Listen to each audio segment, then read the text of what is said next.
Don't buy them an iPad. Let them go outside. I love that Send response. your kids outside. Literally right here. It's a beautiful day outside my door right now. Like, I probably sit outside after this is done. Let your kids experience outside. It changes them dramatically, I promise.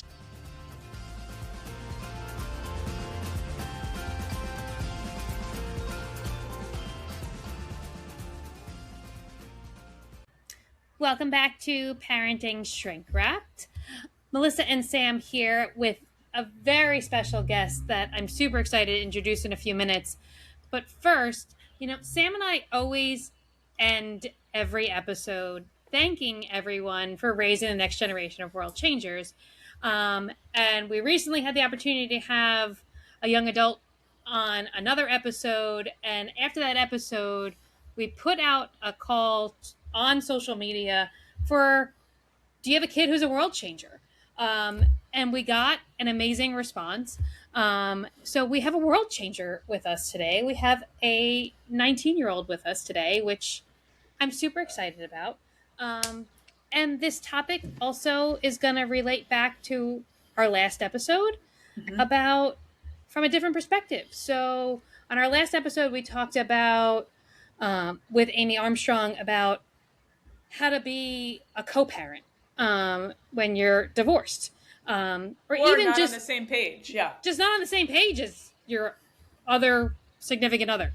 And now we get the kid perspective on that from our special guest. So I am very, very excited to introduce Tilghman Grim, who is a 19-year-old from the Annapolis area. He's a rising junior at the College of Charleston. And his parents got divorced when he was 5. So he has lived more years with divorced parents than with parents that were together. So we're going to get the other side of this story from one of our very own world changers today. So, Tilghman, thank you for joining us. Thanks for having me. It's great to be here.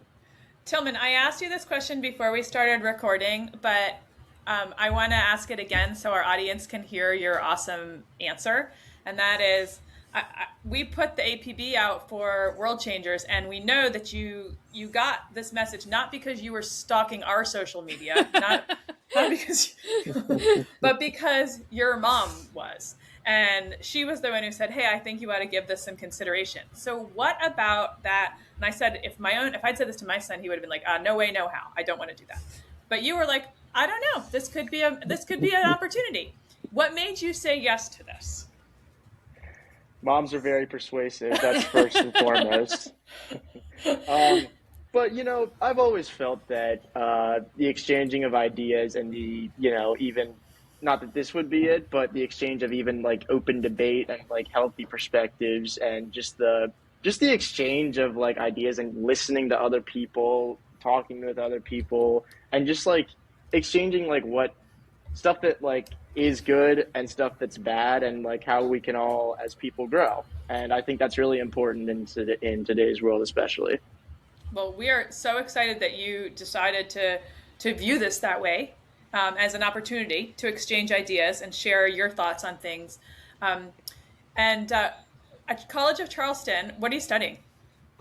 I'm majoring in history, and I'm also minoring in political science. Awesome. Well, Two topics I've been into my whole life. We need more civil exchange of ideas in politics, and so kudos to you again for being a world changer. We're looking forward to where this conversation goes and to where you go. So as Melissa said, our last guest was a parenting coach who works with parents who are not on the same page. And you lived that. So broadly speaking, tell us that story. Tell us that story of what you remember from, living through your parents' separation. How was that for you? So, where to begin? Yeah. So, what I remember, the way I timeline phrase this is like this. So, it was the summer of 2011, and I hadn't started kindergarten yet. I was just done with preschool, and I had me, my mom, and my sister had just gotten back from California, and that's the last time I kind of remember like my parents being together because kind of all of a sudden I like went into some sort of kindergarten orientation thing that August or so, Mm-hmm. and from there on out I started. My dad got a like a duplex on in down on off of somewhere off Duke of Gloucester Street downtown, and all of a sudden I just remember random nights just like going there instead of being in the house that I was born and raised in. And I was at the time I didn't even really like perspectivize that like, oh, I guess this is like a real thing. I kind of almost just thought like, oh, I'm going to see my dad. Like that's kind of neat about where he lives because we'd sometimes go to play on like the playground at St. Mary's, or we'd go out and get some pizza downtown and some good nights like that. And then I'd go back to my mom's, and then I'd have like the school week, and it So, was so very you don't, interesting. and this is really interesting, and I think it's cool to for you're closer in perspective than we are, where we're trying to like tell parents what kids really experience, and that is, as a 5 year old, one thing you were not thinking of was the status of your parents' marriage. You simply were thinking about where you were sleeping and who you were going to the playground with, and where you were getting ice cream and with whom that night. That's right. Yeah, I just it simply was just that I just had no perspective of like emotions to that extent, and like no Right. perspective on the fact that like, oh, I guess I'm going to this place for this reason. I honestly I couldn't even tell you why I thought I was doing that at the time. I just kind of thought it was like I almost thought because like the kindergarten thing is important because at that point I almost thought that was like standard practice out there. I Yeah, was like, you're like, it's this like, is a big oh, Dad. transition. Oh yeah, no doubt about And I'm that. sure your parents explained it to you. Like I'm sure they didn't just like your dad moved out and it was like suddenly you were going to. I'm sure on some level they were like, Dad lives somewhere else now. Like I'm sure they didn't just say nothing. It's just you don't So remember. that that's probably true, and you're absolutely right. I have like absolutely. If there was any conversation on anything like that, I could not tell you when, Right. where, what happened, Right. what was said, how they explained it. None of that. I just remember we just went from we're all living in the same house summer of 2011 to September, not so much. So what is like how the way you talk about your parents now before we started recording was fond, both of your parents. You clearly think highly and have good relationships with each of them. I don't know who I'd be today without either of those two. How did they pull that off? Like because how did they pull off allowing helping you have such positive connections with each of them when they were not having a positive connection with each other? So they were, I will say, it was definitely a lot harder on my sister than it was for me. And the reason for that is because me personally, they kind of kept me in the dark about what divorce really is for quite a while. And they both, at least to me, they actually, I can't really remember a single time until maybe like, I don't know, maybe like third, fourth grade, somewhere when I could start having actual memories, right? Of them ever saying like a bad thing about the other, like in front of me, like not that at least I can remember. So that didn't really, I didn't really think that like, oh, like they like they're not like, on good terms with each other. I was just kind of, you know how it is with like 5 year olds. All they know is I don't want to go to bed, and can we have ice cream after dinner? That kind of Yeah. thing. You know what I Yep. mean? So it sounds like they protected you in some ways. Your sister's older, yes. Yeah, my sister. Oh, my sister definitely protected me. Because she was by that point around 9 years old, so she could start to have like Yeah. memories and a little bit more of a grasp of like what's going on, and like she knew I think pretty early on that this is not normal, and she didn't really know how to actually like manage relationships as individuals, whereas like because I was 5 years old, the only thing as parents and as responsible human adult people, they could be more on the same page necessarily about what I need and versus what she needed. Except, and we can maybe even get into this a little bit later, except when it came to my ADHD. Yeah, what do you mean by that? Tell me more about that. So this actually kind of happened a little bit more even before like the divorce started happening, right? But my mom was kind of too. Not that my dad was like completely clueless or anything like that, but my mom was the one who was like, he's not fine.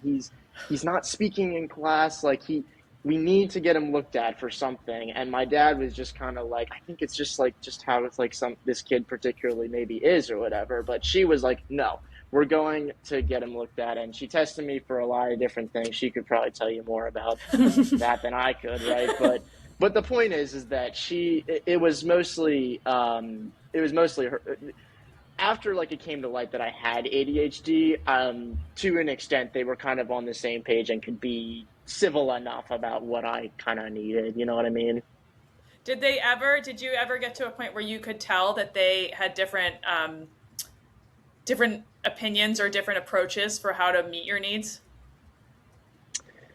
Yeah, well, there's the yes, like in the psychological sense, but there's also the technical answer, which is a little bit earlier on. I'll address the technical one first. I can kind of remember a little bit. So, for a little bit of backstory, I was placed on ADHD medication, Yeah. and I actually still have this perspective today, right? But I didn't like taking any of the medicine because it would make me either like pissed off for no reason or it'd make me hungry or tired or whatever it was. It wasn't clicking with me, and I got to the point even like when there were only two types that they had tried where I was just kind of like, guys, I don't need to take pills or whatever. And kind of early on, around like in second grade, I kind of developed some like sneaky ways like at my dad's to like avoid having to take it or whatever. I would like hide it in my room and stuff like that. Whereas like at my mom's, like it was like dead set until eventually they all relented and I got off of it way later on. Tell you more about that.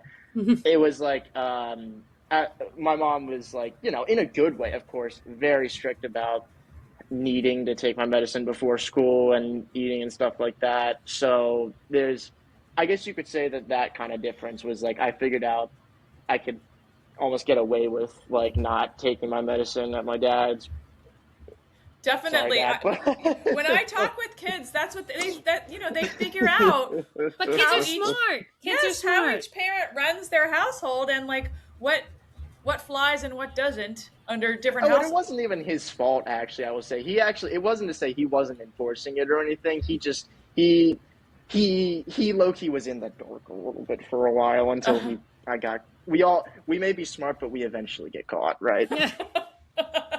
um, so as you're thinking, our listeners are mostly parents, but I will stand corrected because I said this in a previous episode, and a teen listener wrote in and said, "Tell Sam she's wrong." So like I'm listening, and so I'm gonna stand corrected on that one. But mostly parents.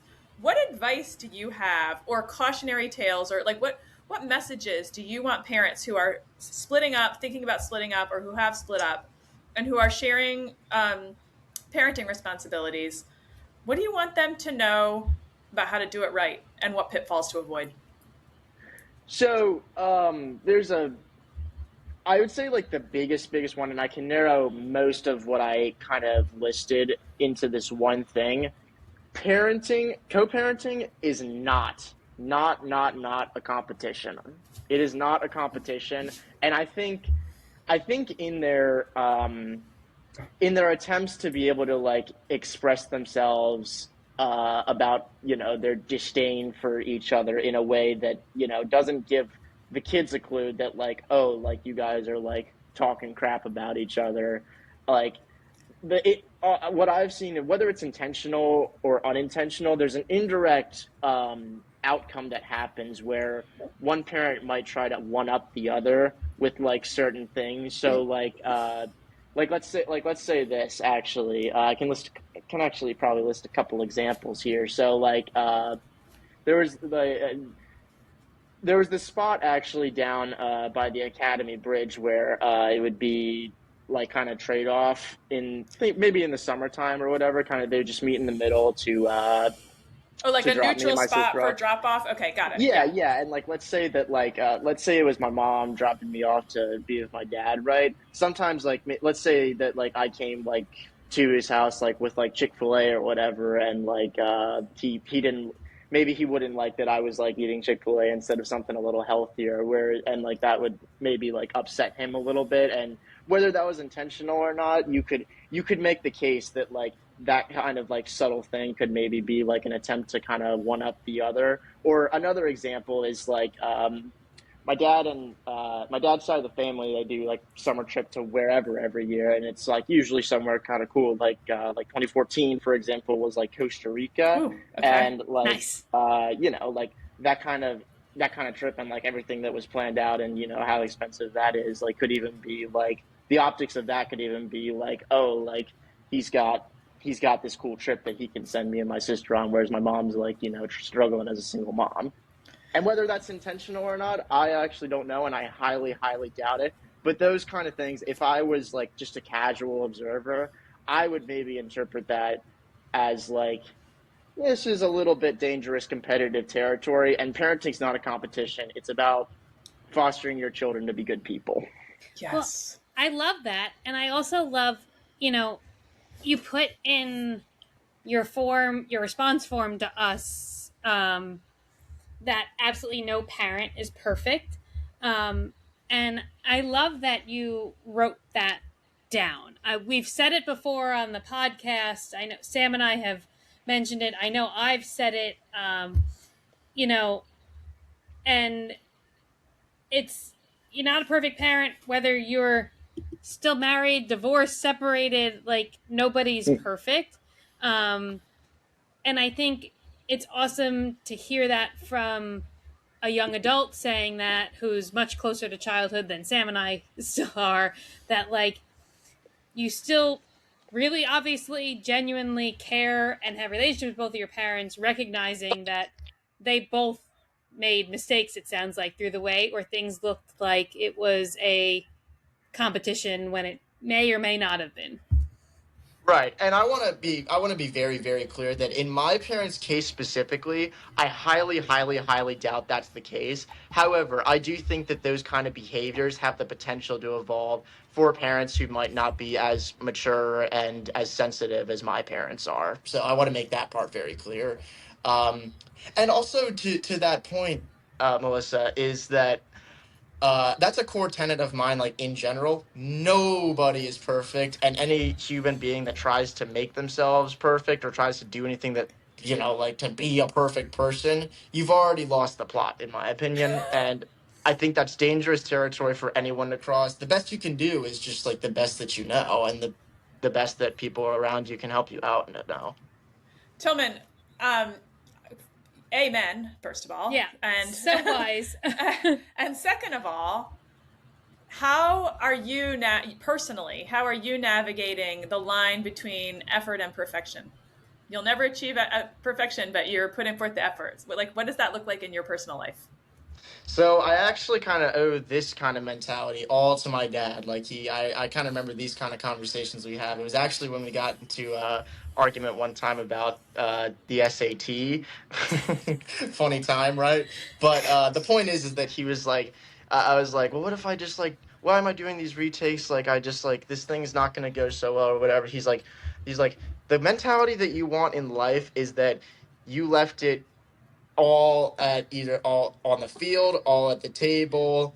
You put in all the effort that you knew that you had left in you, and did every single thing that you knew that you were supposed to do right. And you win some, you lose some, right? And as long as you gave it the very best that you know that you could put in, you've won. You've already sort of won. So let me ask a question. You mentioned that your parents had conflicts, or that you were like, I don't want to take these ADD pills. That you had the ADD diagnosis when you were younger, and what we all know, and I'm sure you do too, about ADD, is it's hard to start things and put effort into things that you don't like. It's easy to put effort into things that are preferred, but it's hard. It's much harder to do. It's harder for all like of us the too. But SATs, probably. yeah, but it's like doubly, triply, quintuply hard for people with ADD to put effort into Yeah. things that they don't like. How do you Well, navigate that? Well, so in my case, it's even a little bit more profound because I'm also hyperactive, so I'm ADHD, right?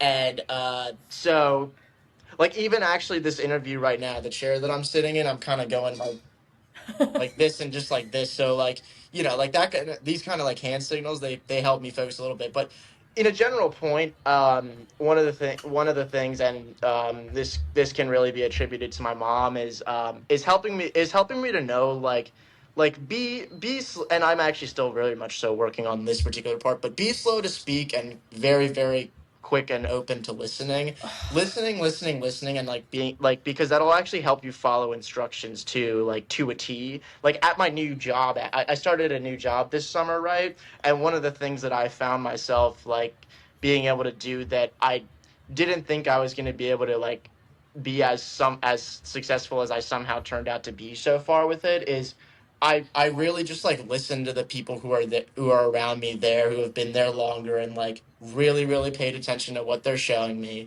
And now I'm really enjoying my job, and like they trust me with certain stuff already, and it's like it feels good. And it's just like I just think it's important to listen. I remember working with a student one time, and generally speaking, we use our top strengths automatically and with ease. And um, it wouldn't surprise me, Tillman, if some sort of like enthusiasm for life, zest isn't a top strength of yours. You kind of exude that. This is our first time talking, but there's something about your energy that's very contagiously high, like high energy, right? Like you and warm at the same time. So like you seem to like life. And I remember talking with another student who reminds me of you actually, and we were in this leadership workshop, and I could tell he was so jazzed to be there, but he was hijacking the room, and like he was talking too much and too frequently, and um, but I like an amazing kid, amazing, and I pulled him aside and I said, "Listen, I know that you're excited to be part of this." And he's like, "I'm so excited. I've been waiting for this." He was a senior finally. This was like he was the man in the room. I said, "I challenge you to never speak first this whole 2-day workshop." And he was like, "What do you mean?" I said, "Speak second or later, but never a volunteer first. Just listen first and just see what happens, because I think that your strength of zest, like he was so excited. I said, I think it's you're overusing it, and it's gonna have a shadow side." And he was like, "Okay, I'm gonna try that." And he came up to me at the end of the workshop. He was like, "I can't believe what a difference that made. First of all, people said things that I was gonna say, and I realized I had things in common with them. So instead of me speaking first, I listened. I was like, oh, they think the same thing I think. Other people spoke, but long and short of it is, I wonder, it's sage advice that you just offered or that you are taking for yourself and your job. But second, I wonder if the reason it works for you is because like you're in a place that you like. Like I wonder if you have to like kind of be very mindful of that, because like the way you're talking about your job is fond. Yes? Oh, 100%. No, I can actually be pretty open about this. Literally just back in January, I was kind of like struggling a little bit because I was like, oh, I really want to get a new job for this summer because it's like time for a change. And it's like, I just kind of wanted to be in like a new kind of work environment with different people. Right. And, I was like kind of stressing, and then I've been on Indeed a lot, and then I came across like a job like at a place that like I already like to be at, and it's like that I like to be at, and it's in Annapolis, and when I finally got the call back for it, I was just like. I was already just like I'm very very very lucky and very fortunate that they're considering me, and you're absolutely right, and that story that you just told, actually, that used to be me in history class in high school a little bit, and I did kind of have to like learn on my own, and listen to the higher ups around me, where it's just kind of like just just wait your turn a little bit, right? And like that kid that you were just spending with, like you're complimenting my energy or whatever, like you know, us Americans like at the World Cup we're always like assumed like, oh, like you guys are just so friendly and outgoing or whatever. That's the biggest compliment I could ever get. I like to be a friendly and warm guy because you know what? If you're gonna be like a prick right off the bat, then like you're not gaining anything, and I just think that like I don't know. I just think that you could have so much more to offer if you're just, a little warm and friendly to people. Well, it's very clear that you have that you've got such gratitude for your folks, but it's also clear that they're not the only there's a lot of influence that they maybe offered you, but that you took and ran with. So it seems like everybody in this triad has done a lot of things right, your Oh parents yeah. and you. Yeah, 100%. I mean, they taught me they taught me the importance of hard work, personal responsibility, how to get along with people you might not want to have to get along with, but you have to anyway. And they, just taught me like patience, tolerance, and don't get me wrong, in terms of having to like seriously like learn that, I had to learn that myself. I just, all they had to do was uh tell it to me, and then I'll listen, and then figure out like how that actually works in play on my own. And I'm glad that they did that, because I think it makes you a more resilient person, is being able to experience some of that stuff on your own. So if we've got listeners here listening who are now we've kind of hit two branches of this. We've talked about like being the child of divorce, but also a child with ADHD. Hmm. Do you have any recommendations for parents who are raising kids with ADHD? Don't buy them an iPad. Let them go outside. I love that Send response. your kids outside. Literally right here. It's a beautiful day outside my door right now. Like, I probably sit outside after this is done. Let your kids experience outside. It changes them dramatically, I promise.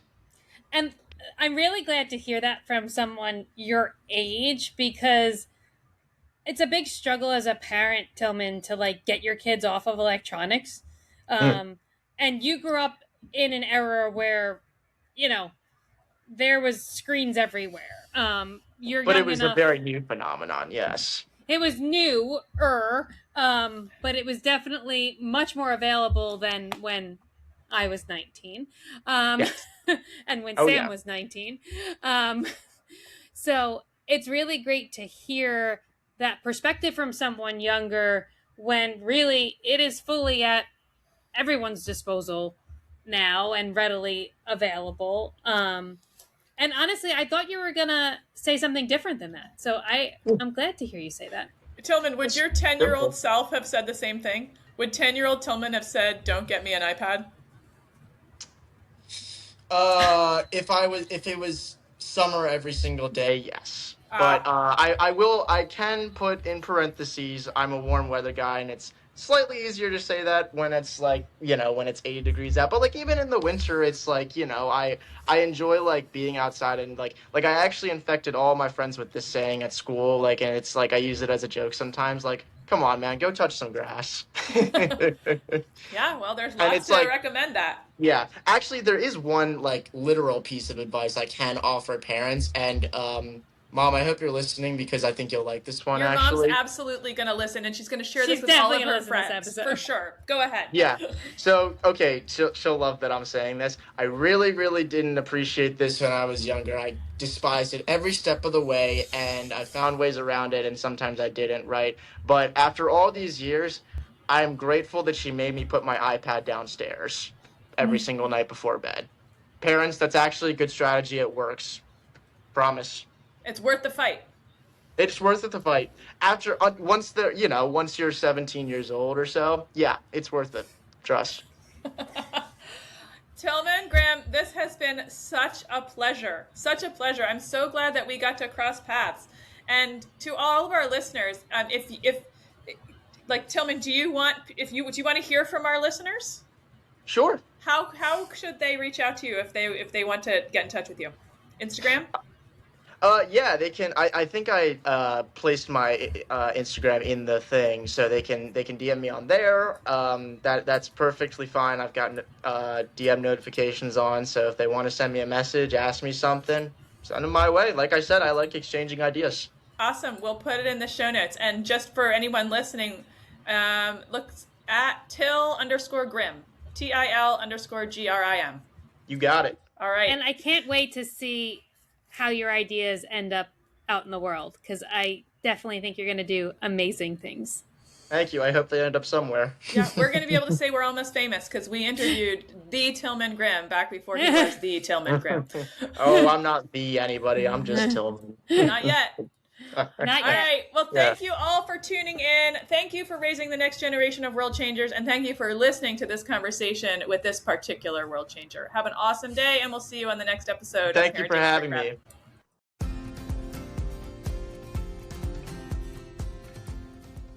Thanks for joining us on this wild ride called Parenthood here at Parenting Shrink Wrapped. We hope today's episode gave you some useful tools and maybe even a few laughs to help you navigate the twists and turns of raising teens and kids. Remember, parenting is a journey, not a destination. And no matter where you are on the road, we're here to help you stay on course. Whether it's monumental meltdowns, teenage turmoil, or just the everyday chaos, you don't have to travel this path alone. So until next time, keep your seatbelt fastened, your sense of humor intact, and your eyes on the road. We'll be back soon with more compassionate conversations and practical strategies to support you and your family. Don't forget to subscribe to Parenting Shrink Wrapped wherever you get your podcasts so you never miss an episode. And if you've enjoyed today's show, we'd love it if you'd leave us a review and share it with a friend. If you have suggestions for topics you'd like to see us cover in the future, feel free to send us an email at parentingshrinkwrapped@gmail.com. Until we meet again, take care and enjoy the ride.